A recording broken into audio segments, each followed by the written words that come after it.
최근 윤석열 대통령 수능 발언으로 정치권뿐만 아니라 교육계까지 파장이 확장되고 있습니다. 정부는 어제 공교육 강화 방안을 발표했는데요. 이와 함께 민주당 현안 관련해서 교육위원회 소속이자 국회 교육문화포럼 대표로 계시는 민주당의 안민석 의원 전화 연결해서 이야기 나눠보겠습니다. 의원님 나와 계십니까? 네, 안민석 의원입니다. 네. 자, 어제 먼저 이 질문부터 드려보겠습니다. 이태규 의원 저희 방송에서 기본 방침을 재확인한 거다. 수능 기조를 흔들었다는 건 정치 공세다. 똑같은 얘기한 거다라고 이렇게 얘기를 했는데 의원님 생각은 어떻습니까? 이태규 의원님 말씀대로 기본 방침만 확인을 했는데 네. 이 난리가 났습니까? 그럼 이 난리가 난 이유를 설명해야 되는데 그러지 못하고 있지 않습니까? 네. 원래 교육은 어려운 난제예요. 우리나라에서 욕망이 포함되어 있어요. 그것도 미래 욕망이 포함되어 있기 때문에 네. 이것을 국가가 관리한다는 게 참 어려운 문제고 역대 모든 정부가 교육을 잡겠다고 했지만은 어느 정부도 성공하지 못했지 않습니까? 그래서 예측 가능성으로 문제를 완화하는 것에 방침을 두고 있어요. 예를 들어서 고등교육법 34조 5항에 네. 대입 정책은 4년 예고제 여기서 실시하는 걸로 돼 있거든요. 네, 4년 전에 공표해야 된다. 예. 또 한 가지 이번에 이 문제의 핵심은 제가 볼 때는 말이에요. 네. 대통령께서 화가 나서 국장 경질하고 평가원 책임 묻고 그러지 않습니까? 예. 화가 났으면 화가 난 이유가 있겠죠. 예. 대통령께서 어떤 지시를 했을 거라고 봅니다. 구체적인 지시를 했을 거라고 봐요. 단순히 난이도를 낮춰라. 시험을 배운 거 내에서 내라. 그런 어떤 일반적이고 막연한 네. 그야말로 이태규 의원님의 말씀처럼 기본 방침 정도의 지시가 아니라 구체적인 지시가 있을 거라고 봅니다. 이 구체적인 지시사항이 무엇이었길래 이렇게 대통령이 진노하셔서 이 난리가 난 걸까? 그 지시사항이 규명될 필요가 있다고 저는 봅니다. 뭔가 구체적 지시가 있었을 것이다. 그게 실현이 안 됐다 이 말씀인가요? 그렇죠. 예를 들어서 정답률을 몇 프로 이상을 맞추어라. 가령 10% 맞추라 하면은 이제 100명 중에 10명이 맞출 수 있는 문제를 내야 되는 거거든요. 네. 그런 구체적인 어떤 수치로 지시가 있지 않았나. 저는 이게 굉장히 궁금합니다. 알겠습니다. 좀 전에 지금 고등교육법 34조 5항 말씀을 하셨는데 결국 4년 예고제니까 윤석열 정부 입시는 다음 정부 입시에서 해야 된다. 법상으로는 그렇다는 거네요. 항상 그렇죠. 아하. 그러니까 그게 이제 예측 가능성을 담보하자는 건데요. 네. 문재인 정부에서 그 고교 학점제 예. 이것은 이제 25년부터 실시를 하게 돼 있고요. 또 이번에 윤석열 정부가 정하는 교육 정책은 차기 정부에서 하도록 돼 있는 것이죠. 네. 차기 정부에서 해야 된다. 네. 알겠습니다. 자, 어제 교육부에서 공교육 강화 방안 발표를 했는데요. 어떻게 보셨습니까? 이게 얼핏 그 대통령 수능 발언을 수습하기 위한 그런 내용이 있지 않았나 싶었는데 내용을 보니까 대통령 수능 발언과는 직접 관계가 없고요. 예. 계속 해왔던 이야기예요. 그런데 좀 어제 제가 눈여겨본 것은 결국 MB 줄 세우기 교육이 강화되는 거 아닌가. MB 시절로 회귀되는 거 아닌가. 그 당시 우리 아이들이 그 일제고사로 굉장히 고통을 치렀거든요. 일제고사 준비하느라고 야간 수업까지 준비하고 예. 운동부 학생들 또 그 장애 아이들 네. 시험 빠지게 하고 별별 일이 다 있었는데 어제 발표를 보면서 첫 번째 일제고사를 부활을 시키려는 거 아닌가. 이제 그러한 우려가 들었고요. 두 번째로 네. 이제 자사고하고 특목고를 존치하겠다는 거 아니겠습니까? 네. 그러면은 특히 자사고가 이제 사교육 이게 원흉으로 지목이 되었거든요. 그럼 결국엔 또 사교육이 증가하지 않겠는가 이제 그런 우려를 했고요. 네, 그렇습니다. 또 그거 말고 10년 만에 MB 줄서기 교육으로 돌아갈 것에 대한 저는 우려를 했습니다. 공교육 강화인데 MB 정부 때 일제고사 그걸로 되는 것이다. 이렇게 보시는 거군요. 왜냐하면은 초등학교 3학년하고 중학교 1학년 그 평가를 예. 권고한다고 했어요. 그런데 그 권고에 따르는 교육청에 있어가지고는 예산 지원을 더 하겠다고 하고, 예. 그 권고를 따르지 않은 교육청이나 학교에 대해서는 불이익을 주겠다고 하니까 결국에는 학교나 교육청에서 참여하지 않을 수가 없겠죠. 네. 그래서 아주 교묘한 방법으로 일제고사를 부활하게 되는 거죠. 자, 그거 말고도 사교육 카르텔 학원 허위 광고 2주간 집중 단속하겠다. 이 부분도 지금 나왔는데요. 이에 대해서 동의를 하십니까? 희생양이 필요하겠죠.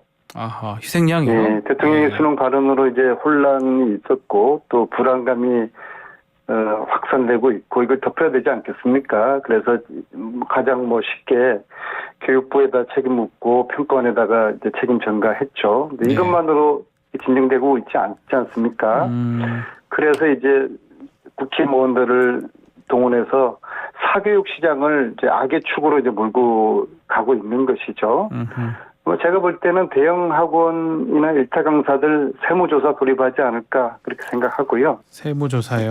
예. 그럼에도 불구하고 저는 이 혼란과 불안은 백약이 무효일 거라고 보고요. 예. 단 한 가지 방법이 있어요. 어떤 거죠? 이번 주말에 대통령께서 귀국하시면은 대통령께서 이 폭탄을 던진 거에 대해서 사과를 하셔야 됩니다. 그리고 대통령께서 직접 수습을 하시고요. 그렇지 네. 않으면은 학부모들이나 학생들의 저항이 굉장히 커질 것입니다.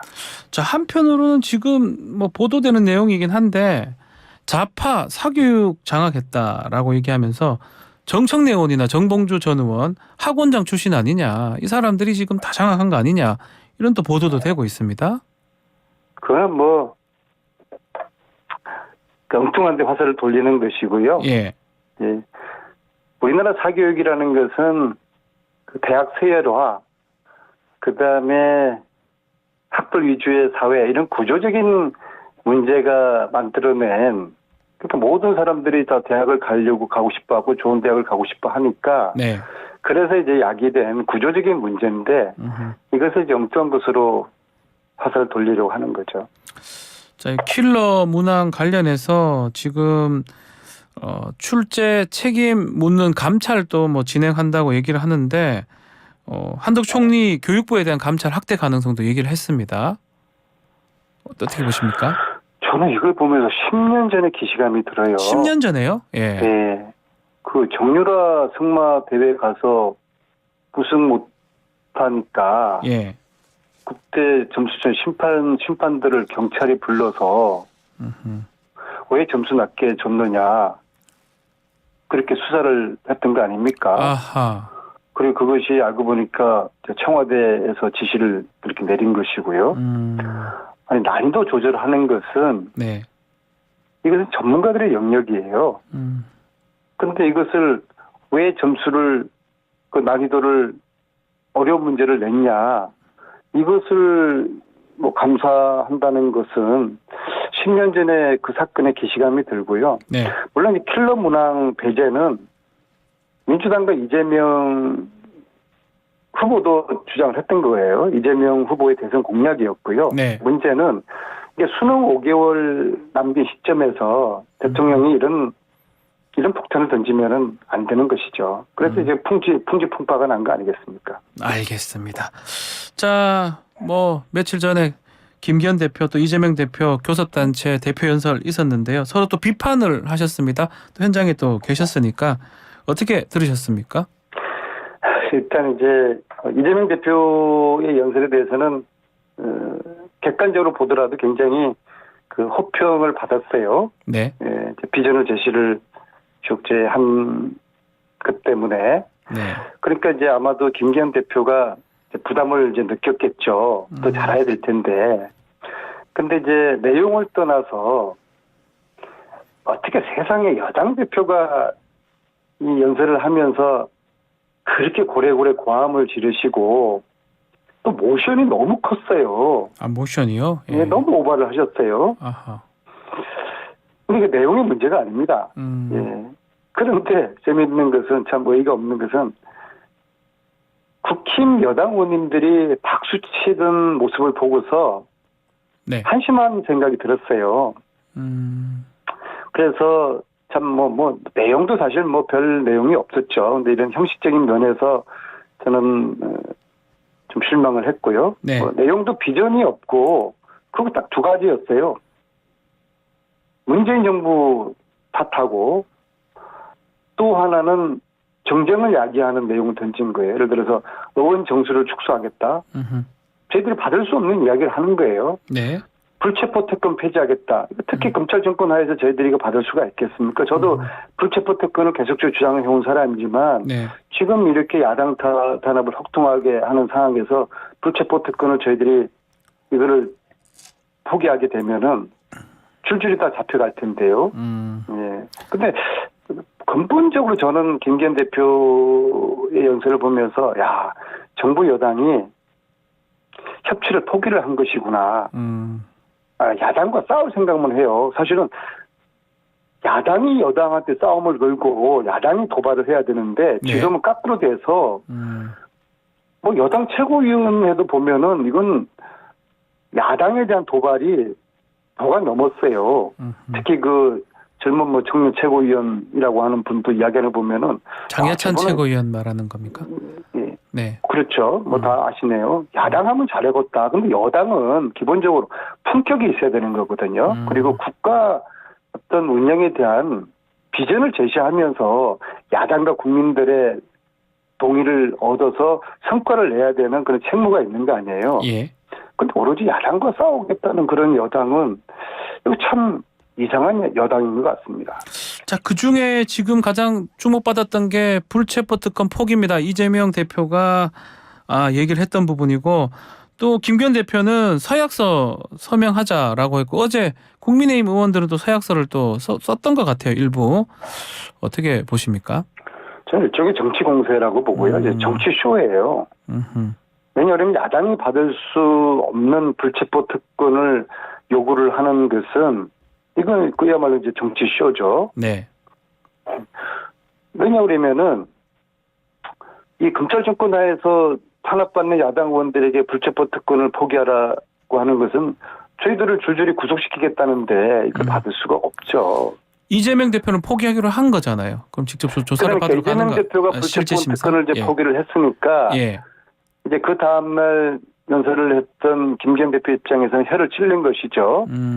그래서 이제 저는 포기 서약서를 제안한 것인데 이재명 대표 불체포 특권은 본인의 이제 결단이었고 이걸 나머지 당에서 지금 검찰 수사를 받고 있는 의원들하고 연동시키는 것은 이건 또 별개의 문제인데 이재명 대표가 불체포 특권 포기했다고 그래가지고 민주당 의원 전원들에게 포기하라고 하는 것은 이것은 정치 공세를 하는 것이라고 정치 공세 다름없다고 보고요. 네.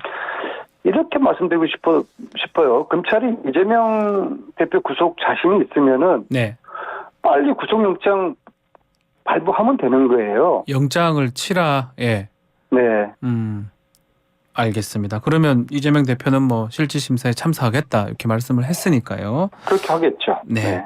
자, 그 중국인 투표권하고 건강보험 무임승차 맞겠다. 이거 지금 공개적으로 밝혔거든요. 추진하겠다. 근데 지금 미중 외교 관계가 좀 변화 조짐도 보이고 있잖아요. 네. 김기현 대표의 공개적 발언 어떻게 봐야 됩니까? 외국인에 대해서 투표권 그리고 근본은 법의 근거가 된 것이고요. 물론 뭐 이런저런 문제가 많아요. 문제는 이제 개선을 해야 될 문제고요. 그리고 국적별로 차등을 두는 게 가능하겠습니까? 이게 불가능한 것이고요. 저는 김기현 대표께서 다분히 중국 혐오 정서를 지금 선동을 한 것이다. 아하. 그런데 조선족 동포에 대한 적대감 조장, 이건 저는 상당히 부적절한 것으로 보고요. 네. 뭐 이런다고 중국 정부 압박 효과가 나겠습니까? 국익이나 국제 정세 흐름에도 역행하는 거라고 보고요. 네. 근데 최근에 이제 미국은 중국과 손잡고 있지 않습니까? 그러니까 미국, 중국은 화해 못 들어가는데 한국, 중국만 신냉전에 빙하기로 꽁꽁지 얼어붙어 있는 것은 어리석은 일이죠. 알겠습니다. 자, 김은경 혁신이 출범을 했는데 당의 전면 개혁 천명을 했습니다. 어떻게 잘 될 것 같습니까? 저는 잘 안 될 거라는 그런 우려를 많이 하는데요. 네. 그러니까 기본적으로 지금까지 제가 20년 정치하면서 무수한 혁신을 봤지만은 네. 성공한 혁신이가 없는 것 같아요. 그만큼 혁신이 어려운 것이죠. 예. 그럼에도 불구하고 이제 한 두세 가지 정도 원칙이 지켜지면은 성공할 거라고 보고 또 네. 국민들의 공감을 얻어서 총선에도 이길 수 있을 거라고 보는데요. 무엇보다도 저는 물론 개인적인 저는 뭐 과한 기대인지 모르겠지만은 지금 우리의 위기적인 시점에서 어떤 쓰나미가 지금 몰려온 거 아니겠습니까? 당의 역사만 빼고 다 바꾸겠다는 그런 의지를 혁신이가 보여줬으면 좋겠다. 네. 그다음 두 번째로 우리 현역들은 혁신위에 관여하거나 위주할 고주할 평가하지 말자. 혁신이 흔들지 말자. 네. 혁신위에 힘을 실어주자. 현역들이. 그 두 번째 원칙. 세 번째는 국회의원들이 네. 기득권을 내려놓아야지 혁신위원회가 성공한다. 기득권이요. 네, 저는 기득권 내려놓기가 핵심이라고 봅니다. 세 가지 말씀 주셨는데 그러면 성공할 겁니다. 자, 7명의 혁신위원도 공개가 됐습니다. 네. 근데 친명 인사가 다수 포진된 거 아니냐 이렇게 알려지면서 논란이 되고 있는데 또 어제 김영진 의원 같은 경우는 내가 친명 핵심인데 나 아무도 모르는 사람이다. 또 이렇게 얘기를 하긴 하더라고요. 계파 갈등이 되는 거 아니냐 이런 거 우려 어떻게 보십니까? 혁신위가 특정 계파에 치우쳐 있다는 이런 주장은 혁신위를 계파 프레임 속에 얽어매서 네. 혁신위를 흔들려는 저는 아주 불순한 의도가 있다고 보고요. 자, 보십시오. 그저께 네. 월요일 아침에 아주 몇 년 만에 지금 이제 민주당 중진들이 두 번째 모임을 가졌어요. 지난주에 첫 번째 모였고 네. 많이 왔어요. 외국 가신 분들 빼고 거의 다 왔어요. 17분이 사선 이상인데 10분이 오셨대요. 네. 거의 다 정치를 한 20년 이상 하신 분들이에요. 네. 사선 이상이면은. 그런데 김은경 위원장 알아요? 답이 어떻겠습니까? 모릅니까? 그 10명의 중진 의원 중에서 아는 사람이 아무도 없다는 겁니다. 아무도 모른다. 예. 제가 알기로 심지어 이재명 대표도 예. 김은경 위원장을 잘 모른다고 그래요. 아, 그래요? 자, 그러면 예. 민주당에서 친한 의원이 거의 없습니다. 김은경 위원장이요. 저는 이게 굉장히 다행스러운 일이라고 보는 게 네. 우리 민주당의 혁신의 가장 큰 걸림돌이 온정주의였거든요. 그래서 온정주의라는 큰 산은 이미 이제 넘었다. 그러면서 굉장히 다행스럽게 보는데요. 자, 그리고 또 이렇게 또 공격을 합니다. 혁신이 보니까 다 친명들이네. 네. 아니, 대선 때 우리 모두가 다 친명이었죠. 의원들이나 지지자들 모든 분들이 대선 때는 이재명을 대통령 당선시키기 위한 친명이었죠. 반명이었던 사람이 어디 있겠습니까? 네. 근데 이런 시각을 두려워해가지고 그럼 혁신위에 윤석열 지지자를 포함시킵니까? 아하. 그런 건 아니죠. 그럼 혁신위에 대한 이런 초기에 대한 좀 흔들기 네. 이런 차원에서 이걸 혁신위가 특정 계파에 치우쳐 있다 이렇게 지적하는 거라고 저는 봅니다. 아무래도 공천 문제가 가장 민감하지 않겠습니까? 김은경 위원장 공천을 다시 손볼 수 있다 이렇게 언급을 했는데요. 그 부분요. 그러니까 혁신은 이제 두 가지죠. 네. 인적 혁신이 있고 제도 혁신이 있는데 네. 분명한 것은 총선 앞두고 혁신은 인적 혁신. 네. 뭐 쉽게 말하면 이제 물갈입니다. 이것을 얼만큼 큰 폭으로 또 국민들의 감동을 주는 물갈이를 하느냐. 이것이 사실 핵심이거든요. 네. 다른 거는 다 격가지고요. 그런데 이제 의원들은 착각을 합니다. 하늘이 무너져도 나는 살아남을 수 있다. 나는 공천 받는다. 예. 네, 이런 착각을 해요. 예. 이렇게 해서는 안 되고요. 내가 물갈이 대상이구나. 우리가 정권을 뺏겼으니까 국회의원 모두가 역사의 죄인이 된 거 아닙니까? 나는 죄인이다. 내가 물갈이 대상이 될 수가 있다는 그런 인식이 필요하고요. 의원님 혹시 본인도 그럴 수 있다고 생각하시는 겁니까? 저도 예외가 아니죠. 이것은 저는 소위 말하는 막스 웨버가 과거에 이야기했던 정치인의 3대 조건 중에 책임감이라고 봅니다. 책임감. 정권을 뺏긴 책임감을 저희 민주당 국회의원 모두가 져야 되고 그에 대한 벌로서 내가 물갈이 대상이 될 수 있다. 이런 생각을 한다고 그러면은 어떻게 되겠습니까? 의원들이 기득권 내려놓기가 이제 되는 거예요. 알겠습니다. 네, 기득권 내려놓지 않으면은 혁신의 희어자도 나갈 수 없을 겁니다. 알겠습니다. 피가 철철 흐르는 혁신 기대합니다. 알겠습니다. 자, 오늘 말씀 여기까지 듣겠습니다. 감사합니다. 네, 고맙습니다. 안민석 더불어민주당 의원과 함께했습니다. 2부 마칩니다.